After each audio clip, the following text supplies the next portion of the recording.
ada 8 perbedaan yang bisa kita kulik menambah wawasan kita tentang dongeng yang satu ini, guys.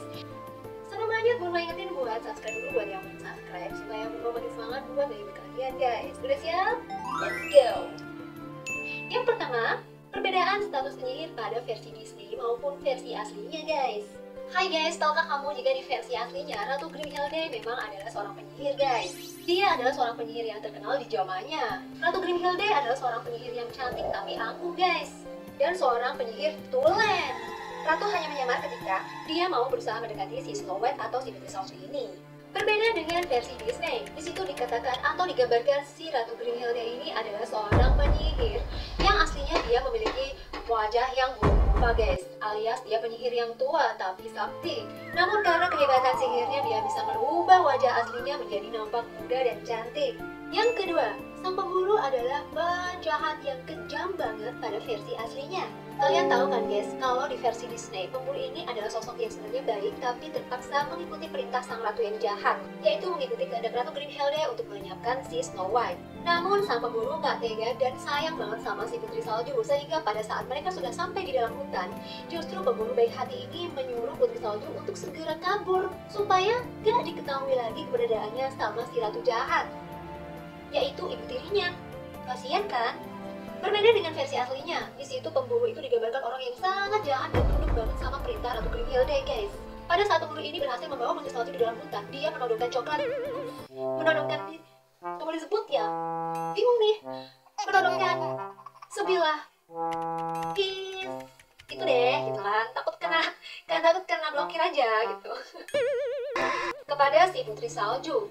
Namun karena Putri Salju ini memohon-mohon dan meminta ampunan kepada si pemburu, maka pemburu pun akhirnya membebaskan si Putri Salju untuk kabur. Karena dia berpikir, palingan si Putri Salju juga gak bakalan hidup atau bertahan lama di dalam hutan, karena akan meninggoy juga karena dimakan binatang buas. Wow, jahat ya. Ya, kalau menurut aku sih tetap aja versi aslinya itu lebih creepy dari versi Disney. Kalau kalian menurut kalian gimana? Komen ya.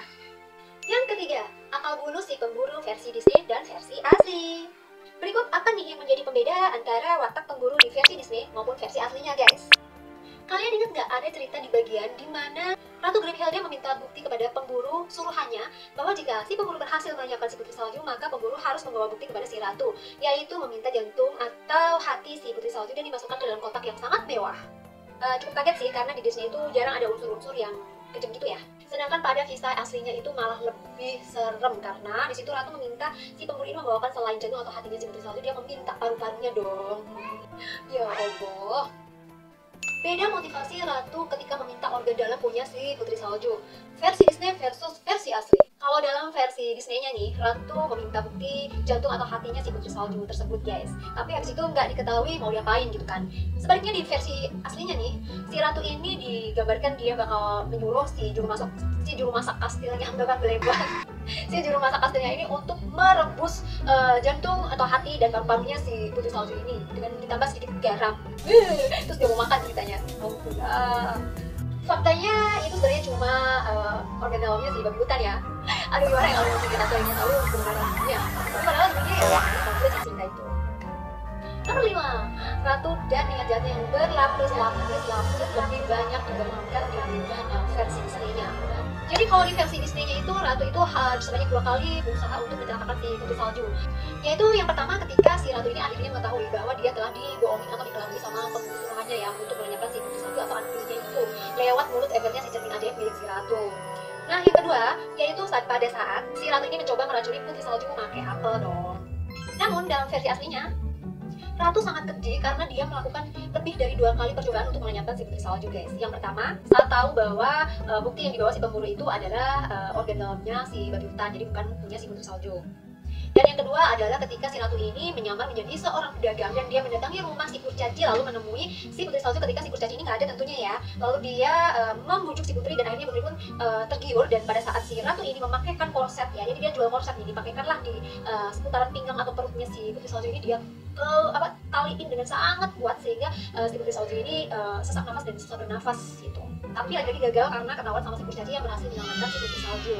Yang ketiga, si ratu ini kembali menyamar menjadi seorang ibu parubaya gitu yang mendatangi pondok kurcaci lagi dan membujuk lagi si Putri Salju. Dan karena Putri Salju ini orangnya baik gitu kan, dan lembut hatinya melihat seorang ibu parubaya yang mendatanginya, akhirnya dia mempersilahkan si ibu parubaya yang ternyata ada ibu tirinya yang jahat gitu kan, itu untuk menyisir rambutnya, padahal di dalam sisir itu sudah ditaruh racun nih ceritanya. Nah, pada saat si ratu ini berhasil mengelabui sang Putri Salju kan ya, sudah disisirlah rambut si Putri Salju dan kayak kena racun gitu kan ya, Putri pun jatuh. Tapi lagi-lagi para kurcaci berhasil menyelamatkannya, dan si ibu tiri ini, si ratu jahat ini pun kabur. Yang keempat, karena nggak berhasil setelah 3 kali mencoba melenyapkan putri tirinya atau Putri Salju ini, ratu kembali datang dan menyamar menjadi seorang nenek-nenek bertudung dan membawa sebuah apel. Karena di sini ada yang sadar nggak sih bahwa Putri Salju ini udah beberapa kali melakukan kesalahan yang sama, yaitu mulai percaya gitu. Karena ini yang mungkin di pikiran si ratu ini, putri tirinya ini sangatlah bodoh ya. Akhirnya putri pun tergiur kembali dan dia memakan apel beracun itu guys. Yang keenam, ciuman versi Disney dan versus versi aslinya. Yang legenda nih pastinya. Wih, pasti ini adalah hal yang paling romantis di dalam cerita si Putri Salju guys. Yuhu, betul sekali, adegan kisses inilah yang paling ditunggu para pemirsa. Jika di film animasi Disney ya, versi Disney-nya itu dikatakan bahwa kutukan atau yang bisa menyelamatkan si Putri Salju ini adalah melalui kiss-nya seorang pangeran gitu kan. Yaitu atau ciuman sejati lah ya gitu. Nah, di sini si ratu ini seakan kecolongan nih dengan pemikirannya sendiri, bahwa dia berpikir, palingnya si Putri Salju ini bakalannya kan dikubur nih sama para kurcaci. Nggak taunya si kurcaci itu justru menaruh si Putri Salju ini di dalam sebuah peti kaca. Dan pada saat itu lewatlah si pangeran dan para pengawalnya. Berbeda cerita di versi atau Green Lotus ya, versi aslinya nih kan, yang disebutkan bahwa di situ tidak ada obat untuk kutukan atau dari apel beracun yang sudah dimakan sama si Putri Salju guys. Jadi nggak ada yang bisa mematahkan mantranya.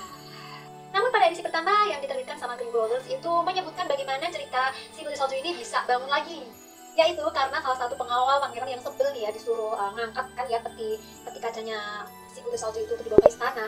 Jadi dia ngebuka tutup peti kaca itu, dan dia tuh digambarkan memukul si Putri Salju ini sehingga tersedaklah si Putri Salju dan keluarlah yang tersangkut, apel yang sempat dia makan yang tersangkut di tenggorokannya yang beracun itu ya, dan disitulah si Putri Salju selamat.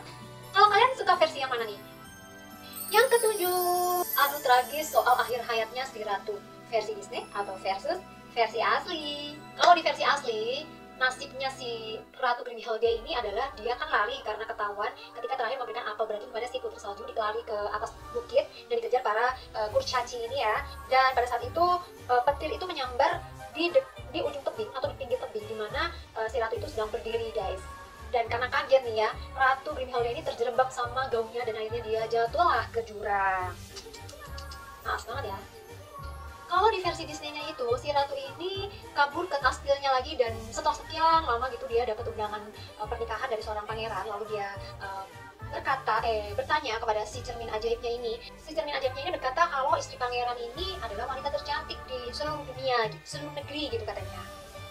Jadi datanglah si Ratu Grimhilda ini ke istana sang pangeran, dan ternyata dia kaget pada saat di istana dia melihat ternyata itu adalah Putri Salju yang tidak lain tidak bukan adalah putri tirinya yang dikira sudah tewas guys.